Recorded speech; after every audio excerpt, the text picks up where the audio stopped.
Can I get a pledge of allegiance to the flag, please? I pledge allegiance to the flag of the United States of America, to the republic which stands one nation, indivisible, with liberty and justice for all. I'd like to call the June 20th meeting. June 20th meeting of the Coatesville Redevelopment Authority to order.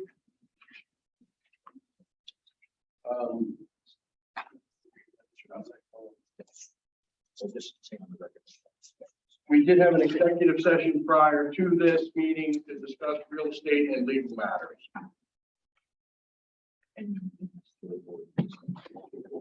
Hey, Carl, can we switch the order around so that Carl can give his presentation and let him go? You're up, Carl. You just want to Well, just like as long as you up here, and we're going to have a sign letter for you. Oh, okay, awesome. Yeah.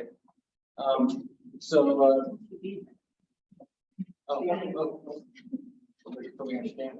I'm going to give a presentation here tonight for the audit for December 31st, 2021 and 20, and then we'll go ahead and forward this to the city. At the conclusion, I'll do it when we get home here tonight, so they can finish their audit and be able to forward their audit over to the county.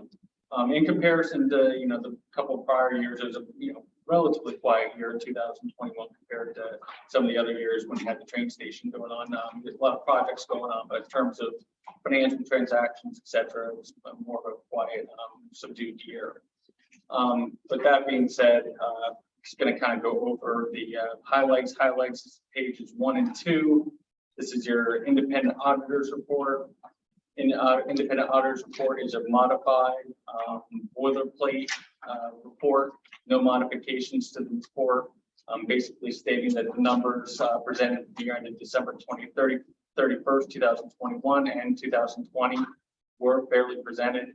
I think everybody has a draft of the report that's in their packet tonight, but it was formally approved in our office today, so they'll give me the ability to forward a final copy to Ruth Ann and to also forward that final copy to the city. I forgot to mention that before. Beyond that, the opinion paragraph on page 1. This is a basic report outlining our responsibilities, your responsibilities, and the different responsibilities are we're taking for the different areas of the audit report that's presented here tonight. Next section of the audit report, which is on pages 3 through 8, I think it goes through page 11 at this point in time, because the number of projects that we're having is management's discussion and analysis. Because this is a historical document, a lot of these numbers are, at this point, 6 months late. I think it's really important.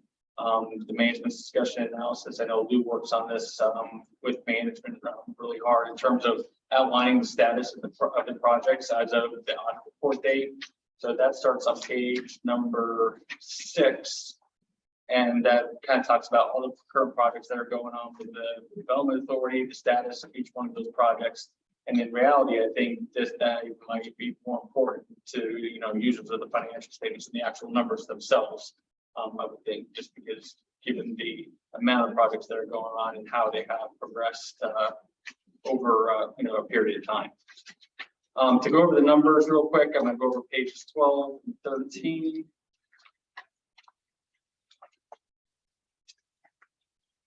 Page 12 is your balance sheet. Statement of net position, assets over liabilities, the excess of those assets over liabilities being your net position. As you can see up at the top, the cash looks like there's not much cash, but that's because there's that accounts receivable. A lot of the monies are being held by Bright Realty. You draw down on those monies as you need them.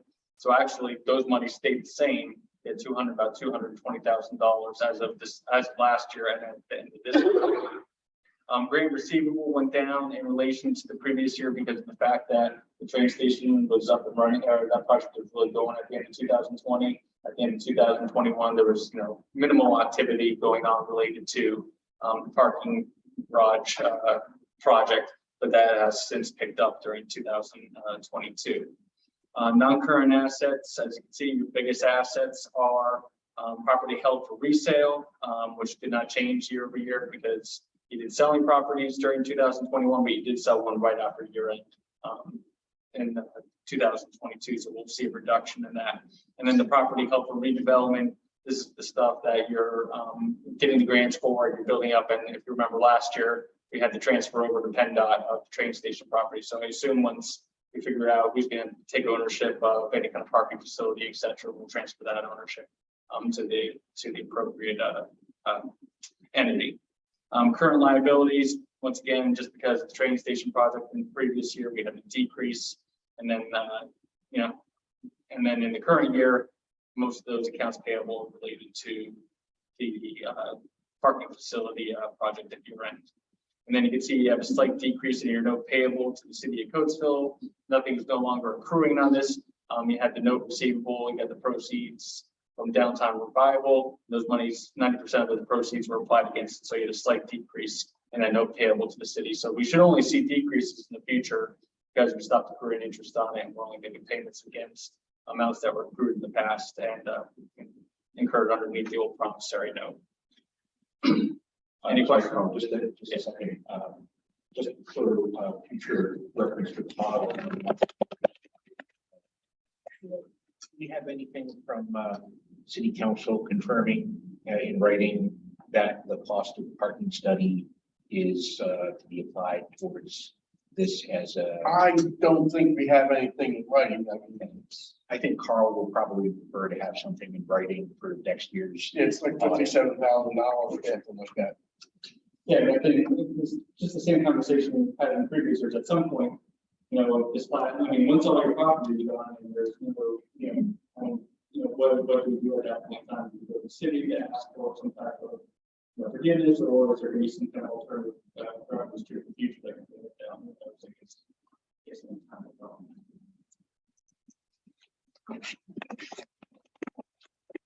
The next page is the income statement.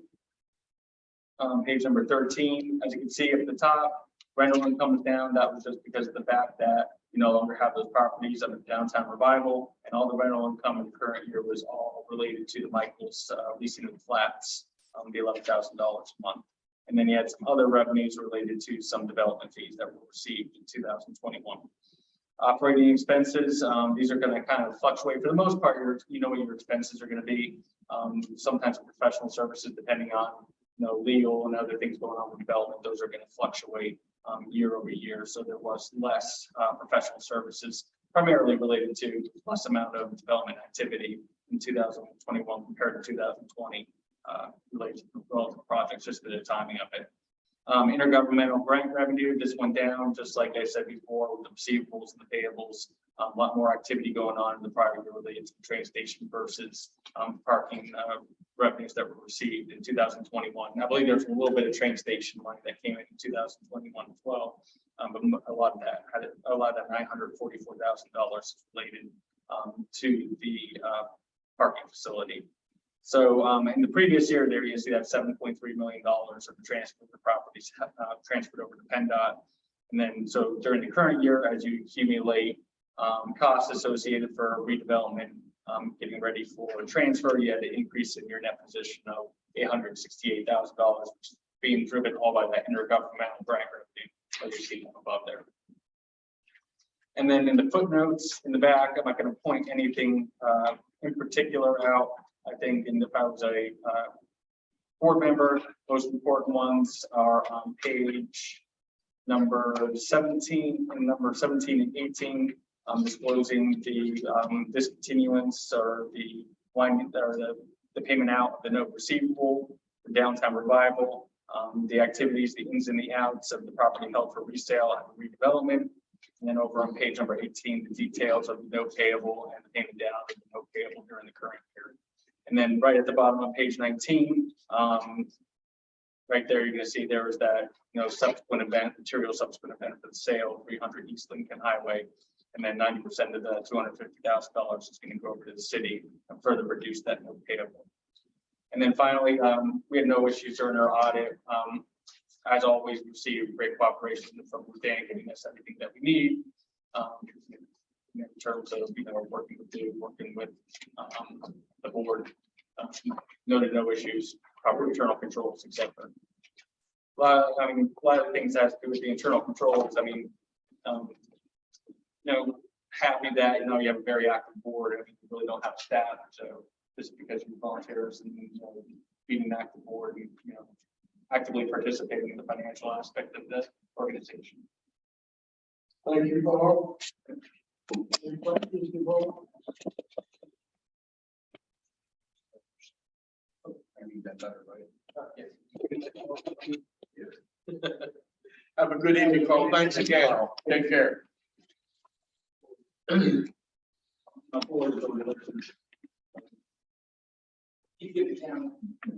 guess we can get back on our agenda, and that would be the minutes. Are in here from our May meeting.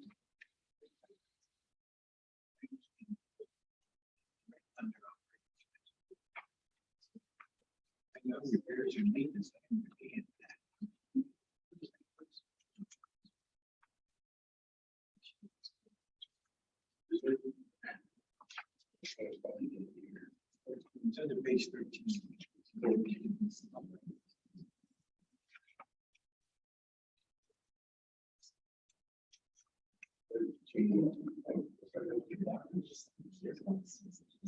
Yeah, that's. I'm thinking. She repairs and maintenance. 35,000, 53.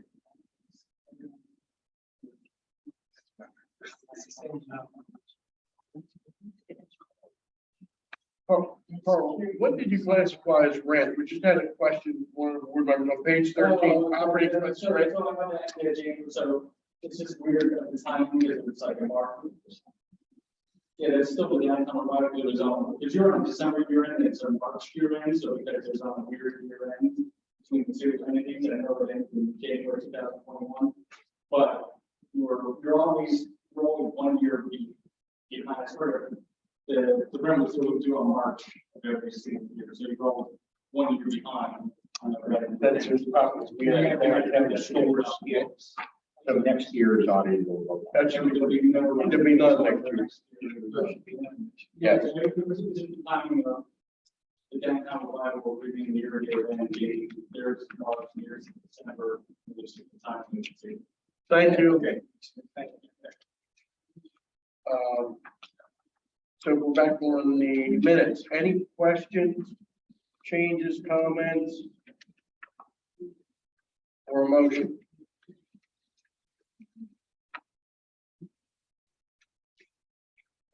I'd make a motion to approve the May 16th minutes.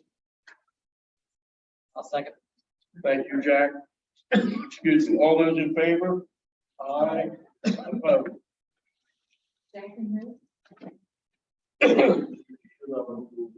Mr. Burkholder seconded.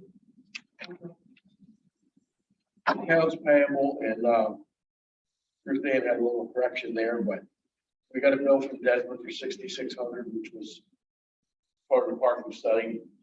And then the 32,000 is Panoni from, that's when it came from PennDOT.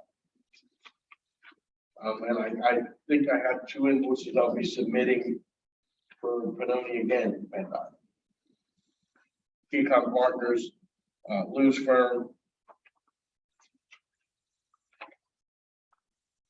Questions on the payables? Could I get a motion? Make a motion. Thank you, Tyrone. Seconded. Thank you, Joe. All those in favor? Aye. We do have some modifications to our new business agenda. And that's letter B.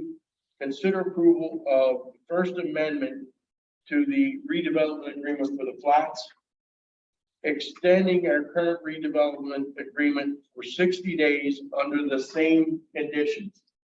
Basically, the deposit has to be made every 30 days. To make a motion to approve the 60-day extension. Okay. Okay, well, I guess did I get a second? Second. Thank you, Jack. All those in favor? Aye. We have no presentations? No. No citizens comment. You want to check something just to, Yeah, I don't think anybody's on. Nope. Thank you. The audit report, which Carl just went over with us, I'd make a motion to accept it. Thank you, Joe. All those in favor? Aye. I guess we have no citizens' comments since we don't have any here. Our next meeting is July 18th. I wrote that I could, thank you, Mr. Marley. Could I get a second to the motion to adjourn? I'll say. Thank you, Jack. All those in favor, meeting adjourned. Ruthie, So we don't get anybody anymore. that you could